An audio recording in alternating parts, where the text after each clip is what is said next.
Olá, olá, olá, eu sou o Tadeu Rodrigues, esse é o podcast Literário Rabiscos. Obrigado a você que chega toda semana aqui com a gente, ouvindo sobre literatura contemporânea. Hoje estou mais uma vez sem a minha queridíssima amiga de bancada, Jéssica Balbino. Está dando uma oficina e ela não está conseguindo participar. Agora no fim do ano tudo fica mais corrido, mas eu quero convidar vocês que está chegando aqui por conta da Mila Nascimento, ouvir os outros episódios que estão no ar em todas as plataformas de streaming. A gente está com um canal no YouTube também. Alguns dos episódios a gente está soltando em vídeo, então se você gosta de assistir também, a gente está no YouTube. O link está aqui na bio, basta seguir a gente, compartilhar, que você vai ficar por dentro. A gente vai tentar soltar um vídeo por mês, mais ou menos. Mas enquanto isso, há 7 anos, como fazemos, vamos soltando os áudios aqui toda semana para ouvir o que o pessoal está produzindo de literatura pelo Brasil todo. Se você está ouvindo a gente pelo Spotify, vou pedir para deixar as 5 estrelinhas, para favoritar, para compartilhar e para seguir também, não custa nada. Estive ouvindo pelo Deezer, Amazon Podcast, iOS, pela Audible também. Pedir para favoritar, que ajuda a gente a entregar mais longe. O Spotify agora liberou também para comentários, então se você quiser ouvir o episódio, comentar, trocar ideia pelo Spotify, também tá podendo. É isso, sem mais delongas, vamos ao papo da semana. A gente vai receber hoje a Mila Nascimento, que é escritora, médica e sexóloga, premiada no 57º FEMUP, na categoria de Poesia Nacional. A Mila é uma sobrevivente da violência doméstica, ela fala isso na sua bio, e ela transformou sua trajetória em militância literária pelos direitos das mulheres. Autora de poemas paridos de cócoras, poemas para antes do banho, durante o café e depois do abandono, e lançou este ano Poemas de Amor e Outras Taquicardias, obra que aprofunda aí seu olhar sobre o afeto, corpo e resistência. Mila também criou os clubes literários Capitolinas e Não Bentos, espaços de leitura e fortalecimento feminino que reúnem mulheres de diversas regiões do país. Para Mila, a literatura é um lugar de coragem, cuidado e transformação coletiva. Seja muito bem-vinda. Muito feliz de falar contigo. Obrigada, Tadeu. Eu que agradeço pelo espaço de estar aqui conversando contigo e com os ouvintes aí do Rabiscos. Obrigado. Uma honra. A honra é toda nossa, sim. Mila, eu queria conhecer um pouco a sua história, né? Eu vi que você costuma dizer que a literatura é um território de coragem. E o que que a coragem fez com você, com o seu corpo, com a sua palavra? Como que começou tudo isso? Então, na verdade, sempre gostei muito de escrever. Na minha infância, na adolescência, eu escrevia, participei de alguns concursos literários. E aí, durante a faculdade de medicina, eu parei completamente, né? Só naquela loucura e tudo mais. Em 2017, quando eu me divorciei, de uma forma bastante brutal, tive minha coluna quebrada. E ali foi só o começo, assim, de muita coisa, porque violência do judiciário, misoginia, e para eu não desistir, não ficar desesperada, acho que o único lugar que eu conseguia dizer algo foi escrevendo. Então, eu voltei a escrever. Na verdade, tudo que eu escrevo é o que aconteceu comigo, o que eu estava sentindo diante das situações todas. E eu percebi que a minha escrita conversava com muitas mulheres, né? Então, inicialmente no consultório, né, as mulheres falavam assim: Nossa, doutora, a senhora postou aquele negócio no Instagram, puxa, isso também acontece comigo, tal. E aí eu comecei a perceber que, infelizmente, né, muito do que eu estava passando também era algo que muitas mulheres passavam. E aí eu falei, opa, então vou juntar as duas coisas.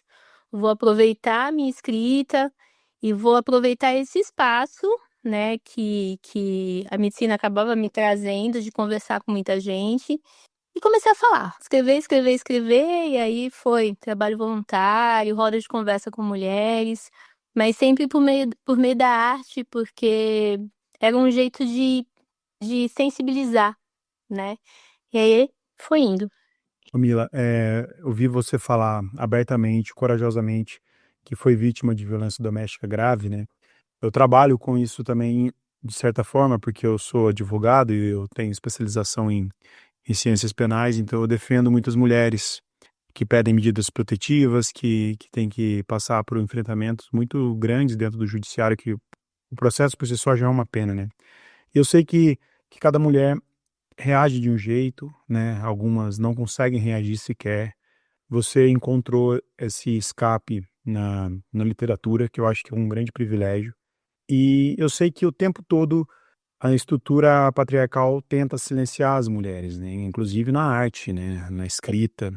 A Sim. sua escrita vem romper um pouco esse pacto. Eu acho isso que dá para sentir no que você está falando, assim, né? Eu queria entender qual que silêncio que o seu corpo guardava, que a poesia teve coragem de falar com mais clareza. Você falou de outras mulheres que passam por isso, que vêm até você, assim. Como que foi, assim, sair dessa intimidade tão dilacerante e se expor para o mundo, assim, sair desse silêncio? Sim, eu tava com tinha muita coisa, eu estava sofrendo muito, imagina, eu tinha dores físicas, né, minha coluna foi quebrada, eu estava com colete de imobilização, e eu encontrava as pessoas e assim: "Nossa, mas o que que você fez pra acontecer isso?" Como se algo que eu fizesse justificasse aquilo, né. Eh, "Mas como assim? Ele tinha algum problema? Ele estava usando alguma substância?" Eu falei: "Gente, não, não tem justificativa". E aí foi um misto de revolta e dor, e eu comecei a pôr no papel, né.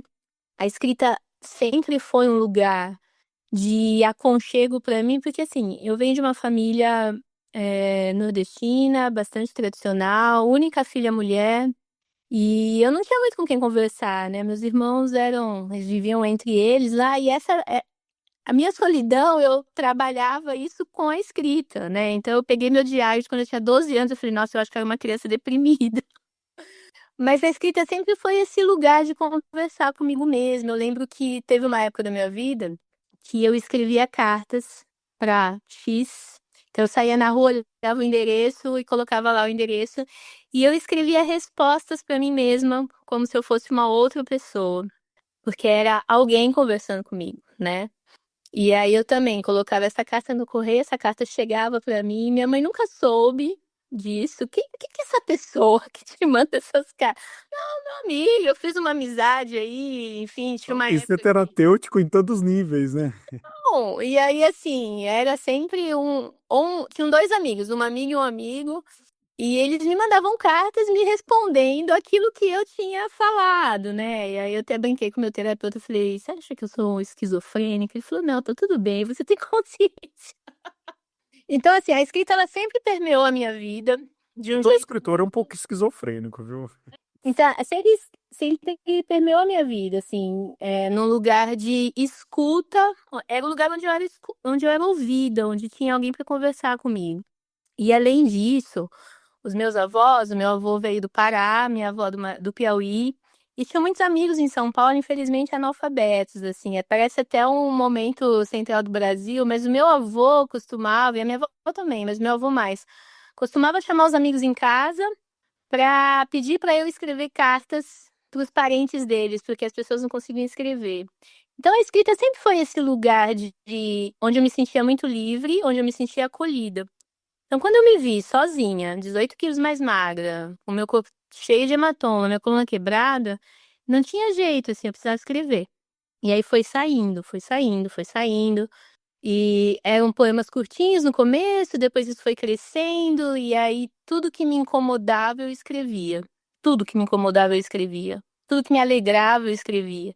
Eu precisava registrar, principalmente diante de um judiciário que insistia em dizer que a minha história era mentirosa. Falar é deixar marcado, até para os meus filhos verem isso em algum momento da vida deles, sabe. Eu precisava, de alguma forma, documentar a minha fala. Entende? E a escrita era isso, assim, e eu tinha a vantagem de, sem citar nomes, eu estava não precisava ninguém dizer quem era, mas eu estava falando o que eu precisava falar. Ô Mila, quando você fala dessa violência do judiciário, de você querer ser ouvida ou ser mal interpretada, é correto a gente falar, você que vivenciou isso e transformou isso em literatura, que a violência doméstica ela costuma quebrar uma cronologia da vida. Eu acho que o tempo pessoal da pessoa ele se divide antes da violência doméstica para depois da violência doméstica, né? A Sim. ordem natural quebrada por um agressor, seja ele psicológico, seja ele violento. É, como que você reordena esse tempo? Como que você olha para a Mila lá de trás e para a Mila de hoje, que já está madura, mas ainda com as feridas, né, que não vão cicatrizar. Como que você lida com essa quebra de cronologia, se é que eu posso falar assim? Então, Tadeu, na verdade, é muito comum isso, né, de mulheres que sofreram violência inicialmente se culparem, acharem, nossa, mas onde eu estava que eu não vi, que eu não enxerguei, que eu não consegui sair. Isso é natural, assim. Eu faço trabalho voluntário com mulheres, eu sempre converso com elas sobre isso. E assim, a Camila que ficou casada há 13 anos, sofrendo violências psicológicas, muitas vezes não identificadas, né? Porque a gente não tem consciência do que está acontecendo. É, eu acolho aquela mulher, porque a mulher que eu sou hoje, né, não tem nada daquela, mas eu não a culpo de forma alguma. Ela foi honesta, ela acreditou naquela história e ela deu o melhor que ela pôde naquele momento. Mas eu comecei a perceber, né, voltando a escrever, reencontrei amigos. O meu melhor amigo, Celcinho, ele vai ouvir esse podcast, meu querido irmão, né, fora do útero da minha mãe. Um beijo para Quando eu disse- Um beijo pro Celcinho, skatista maravilhoso. Celcinho falou assim pra mim, Mila, agora eu tenho a minha amiga de volta. Olha que louco, né? E aí depois, reencontrando amigos, retomando, encontrando coisas que eu escrevia antes, no fundo, essa inquietude, essa vontade de lutar pelo que é certo, de proteger populações vulneráveis, ela sempre esteve aqui dentro, entendeu? A militante, a estudante militante, a que estava no centro acadêmico da Faculdade de Medicina, que ia para a greve dos residentes, ela sempre existiu. Então, essa Camila de hoje, na verdade, é a versão premium daquela lá, e que conseguiu quebrar esse silenciamento, né? Tanto por meio de denúncias, de questões aí que precisei tomar, né, atitudes, mas principalmente pela minha escrita, porque escrever um livro e levar a sua história para diversos lugares ajuda outras mulheres a reconhecerem por meio da literatura o que também pode estar acontecendo na vida delas. E quando a gente fala de poesia, quando a gente fala de literatura, muitas vezes, ainda mais para as pessoas que não estão muito habituadas a ler poesia, ter contato com poesia, liga muito ao amor, né? A coisa mais romantizada. E a gente sabe que a poesia, ela permeia por todos os sentimentos humanos, assim, né? Eu sou apaixonado por poesia. Os meus livros são dramas, mas eu sou um leitor de poesia muito intenso, assim. Como que é o amor para você?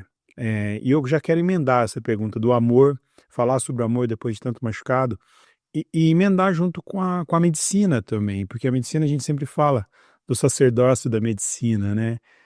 Das pessoas que têm que dedicar. Eu tenho um irmão médico, tenho uma cunhada médica, tenho primos médicos, então eu sei como que essas pessoas que eu admiro levam a sério, mas não é generalizando.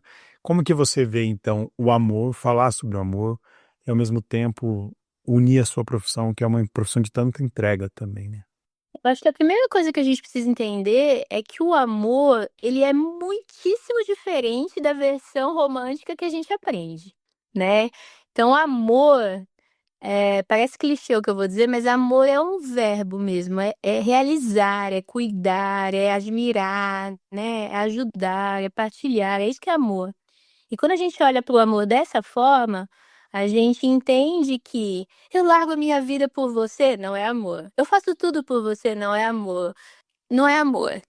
Eu perdoo, tudo bem, você pode fazer o que você quiser comigo, isso não é amor, né? Então, assim, quando eu falo sobre amor, no segundo livro eu não falo nada de amor. É um livro bem porreta, assim, né? Foi lançado pela Patois e o prefácio quem assina é o Ayrton Souza. E o Ayrton falou pra mim assim, Mila, esse livro é antes de tudo corajoso, que é porrada, assim, porrada atrás de porrada. E no Querido primeiro Ayrton também. livro, O Ayrton muito querido também, já esteve aqui no Rabisco. conheci o Ayrton no FEMUP, Olha só. fomos pegados no mesmo ano. Legal. Foi e ficamos amigos aí depois. E no primeiro livro eu falo de um amor inicialmente. Eu tava muito triste. E é engraçado que assim, quem me conhece, quem tava perto, entende exatamente a escrita, porque foi tudo que eu passei, sentiu, percebeu isso tudo, né? Então no primeiro livro eu falo dessa dor, desse amor que eu acreditava antes, enfim. Aí no terceiro livro eu trago a ideia do amor próprio. Porque eu falo para as mulheres, né, até pacientes, quando eu atendo questões de sexualidade, eu falo assim: a gente está muito acostumado a saber o que a gente quer. Ah, eu quero isso, eu quero aquilo, eu desejo isso, eu planejo aquilo. Mas a gente precisa entender o que a gente não quer. Porque quando você entende o que você não quer, você consegue criar, eu brinco, né? Ó, eu criei meu regimento interno, eu sei exatamente o que eu não quero pra mim. E isso, cara, te dá uma liberdade e uma proteção maravilhosa, né? Então, sabendo o que você não quer pra você, você entende que amor é muito diferente do que a gente aprende nas novelas, nos filmes, nos contos de fada, e que no fundo, é a base, assim, de muitas violências que as mulheres sofrem. Você escreveu alguns livros, né? E esse ano você teve aí um lançamento, né? Que é o Poemas de Amor e Outras Taquicardias. Acho que junta um pouco com essa sua resposta, né? Esse ofício médico, quando você fala taquicardia e a taquicardia também A da, minha da escrita, ela poesia. traz muito isso, assim. Eu sempre falo que, tipo, eu quero um amor que não tenha gastura, que não tenha cefaleia. Não tem como separar, né? E essa parte que você falou da medicina e do amor, eu brinco que assim, eu nasci escritora e me tornei médica, né? Porque eu estudei, passei numa prova, enfim. Mas quando você entende e pratica esse amor como algo de partilha, desse viver em comunidade, eu sinto que a minha prática médica, ela acaba sendo muito diferenciada também, porque que você vai atender uma pessoa, não é que eu vou amar todos os meus pacientes, mas assim, você vai atender uma pessoa e você olha para aquela pessoa inserida numa família, numa comunidade, numa estrutura social ou econômica, e você consegue acolher esse paciente como um todo, e não só tratar uma dor específica, uma parte do corpo, né? Essa pessoa não é um corpo, essa pessoa é uma história, né? Então acaba que, sei lá, acho que a minha poesia invade a medicina e eu atendo de um jeito poético os meus pacientes. Quando Eu não você sei dizer se a minha. Eu até brinquei essa semana no Instagram.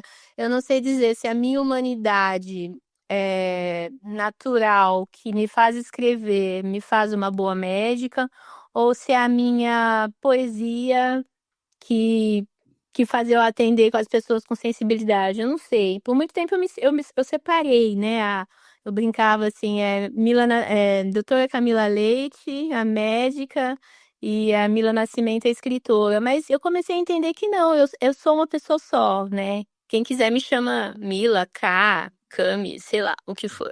talvez a forma de olhar, né? Porque a medicina, ela olha o corpo pela biologia, a literatura olha o corpo pelas metáforas, né? E você se sente salva também por ambas observações, observando como médico, observando como poeta? Você se sente salva na mesma medida? Eu vou te falar uma coisa, a medicina inicialmente me manteve em pé, cara, porque quando acabou tudo, eu não parei de trabalhar um dia.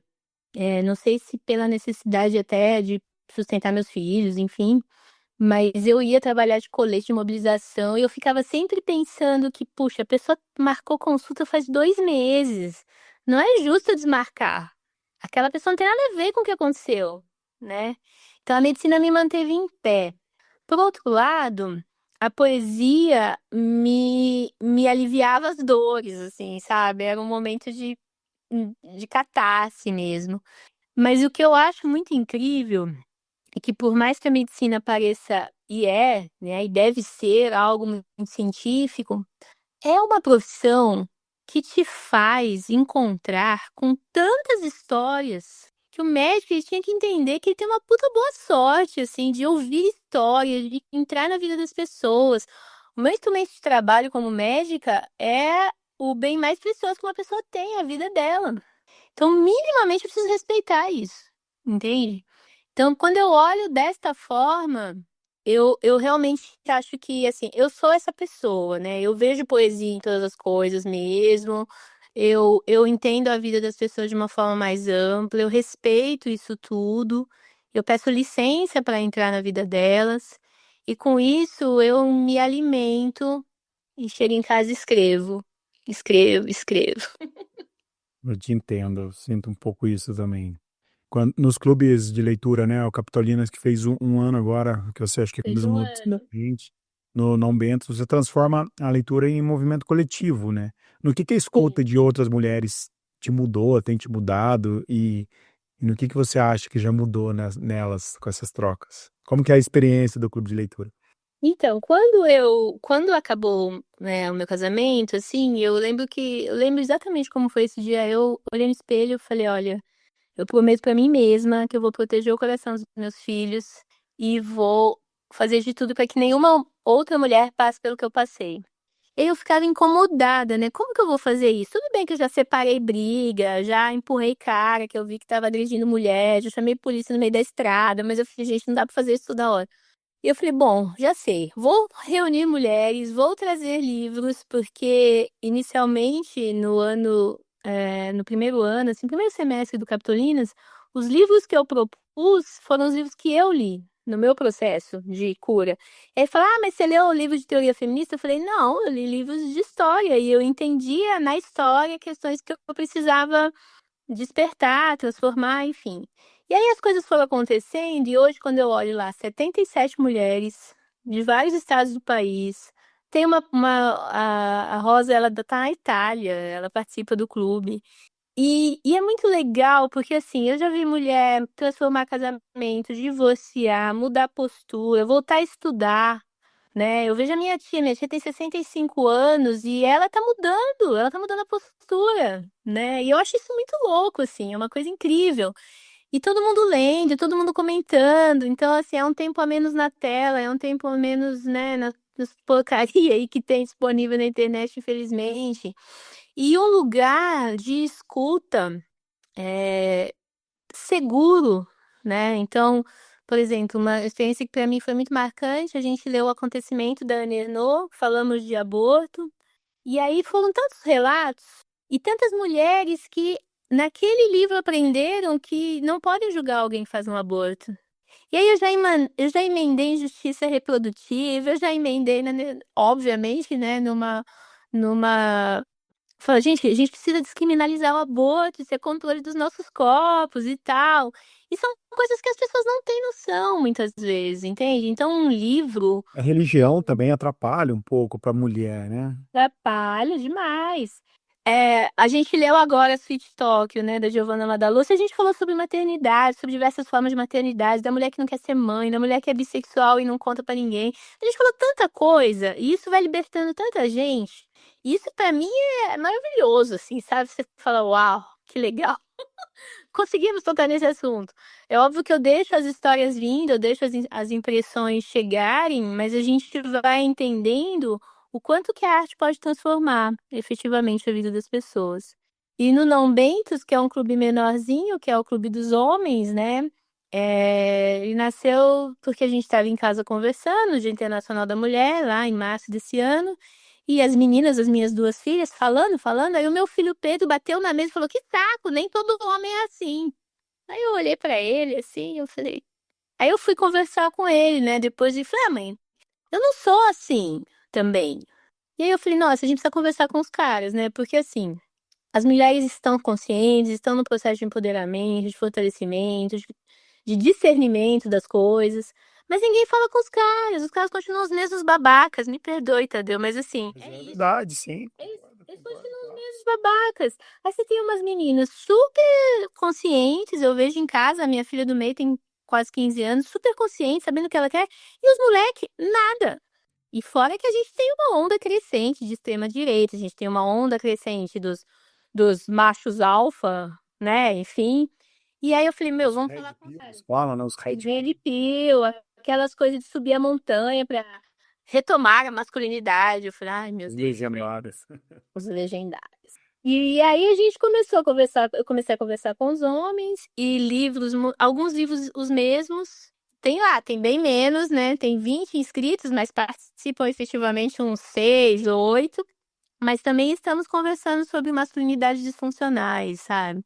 E eles reproduzindo coisas novas no ambiente deles e fazendo a diferença, e tudo isso por meio de um livro, isso é incrível, isso é incrível. E para como que faz para as pessoas participarem, Mila, assim, dos 2 clubes? É online? A pessoa que está ouvindo a gente que roda o Brasil todo, como que é isso?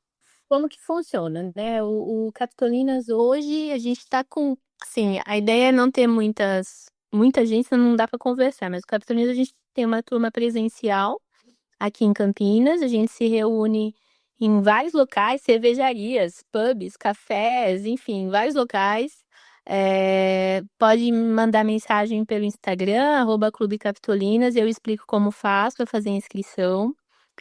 E tem a turma online também, Capitolinas presencial na segunda, terça noite de cada mês e o Capitolinas online no quarto domingo à tarde de cada mês. E o Não Bentos é só online. Tá. A gente tem mais gente de fora de Campinas do que daqui. E aí os encontros são na quarta, terça noite de cada mês. Aí também é @não_bentos. Vou colocar os links aqui pro pessoal acessar. Você falou da Giovanna Madalosso, ela teve aqui falando sobre Batida Só, o último livro dela, então se quiser, o ouvinte quiser ouvir o episódio com ela, tá uns 2 atrás aqui da Mila. Eu queria falar do seu livro que você lançou esse ano, Poemas de Amor e Outras Sacardias. A gente deu uma pinceladinha dele um pouco, mas pelo que eu senti é esse movimento entre vulnerabilidade e ímpeto, né? Como é que tá o voo desse último livro? Então, esse livro, eu reuni últimos poemas, assim, de uma fase nova. O livro traz a epígrafe da Bell Hooks, né? Falando que como é que você não pode esperar de alguém o amor que você não dá a si mesma. Então, eu falo muito desse amor próprio. Esse livro foi lançado em março e estamos aí fazendo eventos na cidade, em todos os saraus que eu posso, eu vou, eu leio o livro. Foi lançado pela editora Minimalismos, está vendo no site deles. Se quiser também manda um direct para mim, que eu envio autografado. E é um livro muito interessante, porque é um livro engraçado, assim, né? Eu trago uns poemas muito irônicos. O último poema chama É uma oração. Eu fiz em forma de oração esse poema. E começa assim: Nossa Senhora da Periquita Molhada. Aí a mulher fala: Nossa, isso tem que ser um mantra. Sim. Muito bom. Mas eu trago isso desse amor próprio, de você gostar do seu próprio corpo, de você saber dizer sim e não, de você escolher o que você quer fazer com o seu corpo, com a sua vida, sabe? Então é um livro que tem conversado com mulheres. Algumas, eu fui para Flip, né? A gente fez o lançamento lá e aí um grupo de psicólogas comprou o livro porque vai usar para trabalhar nos grupos com as mulheres. Então tem sido um livro meio terapêutico. Muito bom. Mas ele é divertido, ele é divertido. Já vou deixar aqui também o pessoal conhecer. Camila, o que que você acha que falta você falar ainda? O que que você pensa que ainda te machuca ou se não te machuca mais? O que que você acha que você quer trabalhar melhor para sua poética? Ah, bom, eu tenho agora escrito mais prosa, né?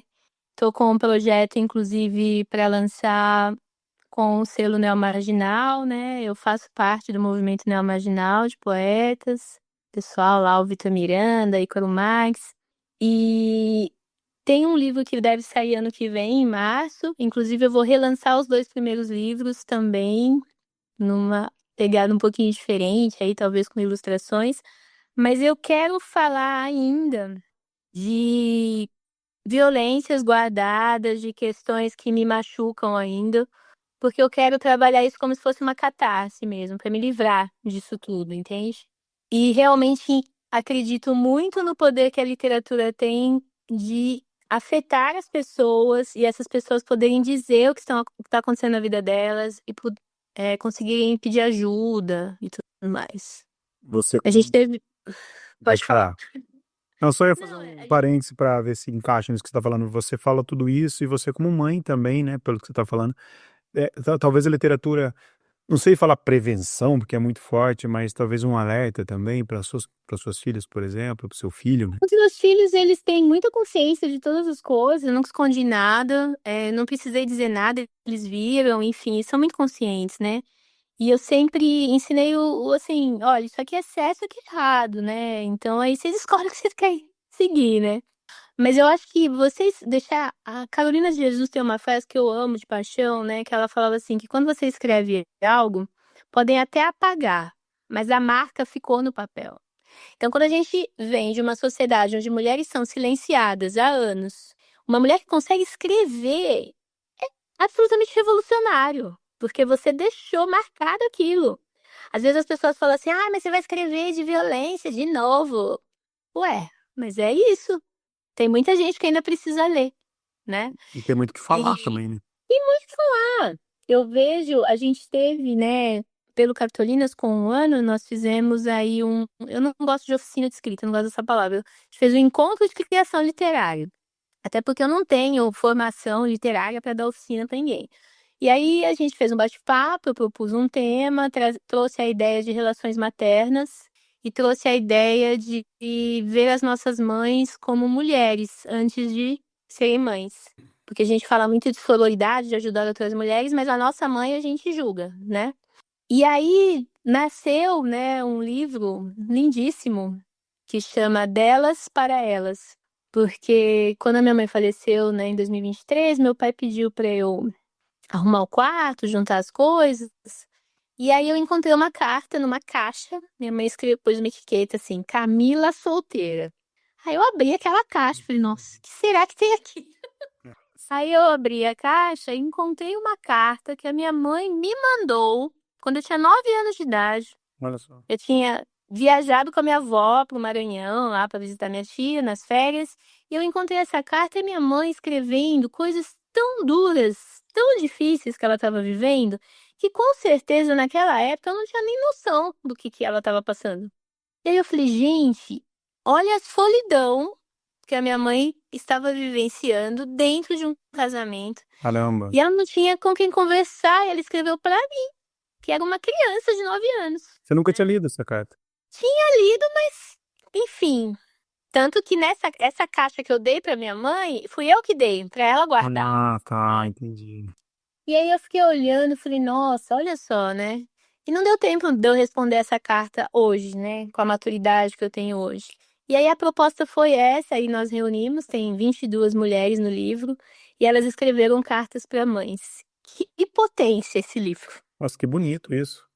E foi muito bonito, assim, o tanto que para elas foi significativo escrever para as mães, o tanto que para elas foi significativo também deixar a sua história registrada, ser autora, né?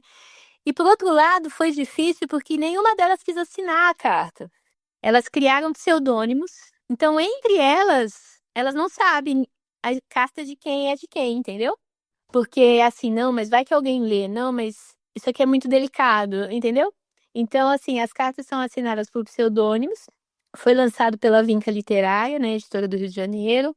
Vamos para a Flip ano que vem com esse livro, vamos ter Demais, eu vou querer comprar esse livro com certeza absoluta. esse livro tá lindo, tá na Amazon esse livro. Não sei se pode fazer propaganda não, pro pedido, Pode e deve, pode e deve. tá lá na Amazon, tá no site da Vinca. E a gente vai fazer lançamento no Rio, vai fazer lançamento em São Paulo, vamos fazer lançamento aqui em Valinhos, em Campinas de novo. E é um livro muito legal, porque eu vi a felicidade de mulheres que variam de 21 anos a 87 anos, que é a dona Angelina, né, a nossa capitolina mais experiente. É, a felicidade delas de ter algo publicado, assim, de ter, puxa, olha só, eu sou autora. Porque numa sociedade onde a gente é louca, né? Onde a nossa fala não tem muito valor, ou você não sabe o que você tá falando. Vai estudar. Tá louca. Já tomou seu remédio hoje? Você publicar um livro e escrever o que você tá sentindo é absolutamente revolucionário. Quão importante é, né? Quão importante materializar alguma coisa que sai de dentro de você e que chega, sabe-se lá onde, né? Eu acho esse trabalho muito, muito bonito, viu, Mila? E parabéns, quero te parabenizar. A gente está na reta final do programa, mas eu acho que ficou um recado muito bonito aqui, poético também, ao mesmo tempo dolorido, né? Porque você fala sobre dores. E eu queria ouvir de você, a gente tem um quadro aqui no Rabiscos que chama Na Sua Estante. Queria saber de você ou o que que você está lendo, ou se você quiser indicar um livro da sua vida, um dos livros da sua vida, para o pessoal que está ouvindo. Fica uma dica boa aqui para os nossos ouvintes.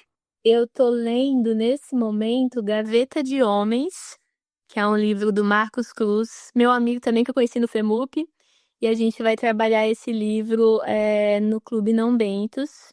Um livro da minha vida, puxa, eu tô apaixonada pelas autoras latinas, assim, apaixonada, apaixonada. Eu tô, É muito maravilhoso ver, né, a força da escrita das mulheres latinas. É, O Invencível Verão de Liliana é maravilhoso. Eu li recentemente. Eu li Cupim recentemente. Foi uau! Meu Deus, incrível! Mas um livro que me tocou muito, assim, que foi muito importante até nesse meu processo, foram dois livros, assim. É, Se Deus Me Chamar, Não Vou, Da Mari. da Mari. Foi um livro tão potente, porque eu vi naquela criança a criança que eu era, assim, sabe? Putz, eu falei, uau, olha só, eu também era assim, eu também escrevia. E um livro também que me fez aliviar meu coração foi Os Novos Moradores, do Francisco Azevedo. Parece um livro bobo, parece um livro, não sei o quê, um final feliz, mas é um livro que fala de incesto, que fala de traição, que fala de perdão, que fala de refugiados, que fala de tanta coisa ao mesmo tempo, mas que me deu uma sensação de que, putz, o inverno nunca tarde de se tornar primavera, assim, sabe? Muito bom. Muito boas dicas. Mandar um beijo pra Mara, se ela estiver ouvindo. Mara é uma querida amiga também, companheira de editora também. Somos companheiros da mesma editora. Com esse livro, Legal. né, da editora nossa. Bom, eu vou deixar uma dica que quando eu tô lendo o roteiro, eu tento lembrar de livros que me remetem à preparação para o programa, assim. O Hibisco Roxo, da Chimamanda, é um... É o livro do mês de dezembro, da Ah, é? Olha que Cabeça. legal. E é um daqueles livros que tocam profundamente quando a gente pensa em violências, né? Violência doméstica. Uhum. A Chimamanda tem muita sensibilidade, ela mostra o silêncio, o medo, o controle que atravessa uma família, mas também ela fala de pequenos espaços de afeto, de liberdade, e ela faz isso muito bem. Então, vou deixar minha dica aqui, Hibisco Roxo, da Chimamanda Adichie. Mila, obrigado pelo papo, adorei falar contigo, adorei te conhecer, espero conhecer seu trabalho cada vez mais e ver você voando aí. Obrigado mesmo. Valeu, Tadeu. Eu que agradeço a oportunidade. Vamos nos encontrar. Estaremos na Flipossos. Com certeza. E o pessoal te achar, Instagram, como é que o pessoal faz para te localizar? E onde se faz? Senhorita SLTA, underline, Mila, underline, Nascimento. Show. O de escritora, né? O de mestre é a doutora Camila Leite. Você pode seguir os dois, então. O de escritor. Os dois, pode ser os dois. É isso, então, pessoal de casa. Semana que vem a gente volta com mais rabiscos. Um beijo a todos. Bom dia, boa tarde ou boa noite. Um beijo.